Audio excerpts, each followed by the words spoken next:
আমাদের সামনে দুটো রাস্তা, ওয়াহাদাইনাহুম নাজদাইন, দুটো পথ আল্লাহ পাক দেখিয়েছেন, ইম্মা শাকির ওয়া ইম্মা কাফুর। ইচ্ছা হলে কৃতজ্ঞ হন, ইচ্ছা হলে অকৃতজ্ঞ।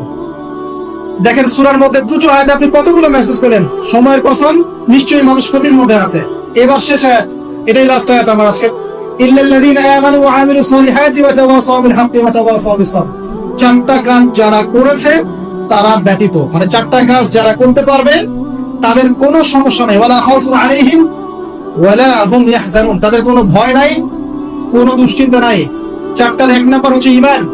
এক নাম্বার কি? ঈমান। দুই নাম্বার আমলে সালেহ, সৎ আমল। তিন নাম্বার হকের দাওয়াত প্রদান করা, পরস্পরকে হকের দাওয়াত প্রদান করা। চার নাম্বার পরস্পরকে ধৈর্যের উপদেশ দেয়া। বাস, এই চারটা কাজ একসাথে করতে হবে। দুটো আছে দুটো নাই এমন নয়, তিনটা আছে একটা নাই এমন নয়, চারটা কাজ একসাথে এট দ্য সেম টাইম যারা করতে পারবে ইনশাআল্লাহ মৃত্যুর সাথে সাথে জান্নাত।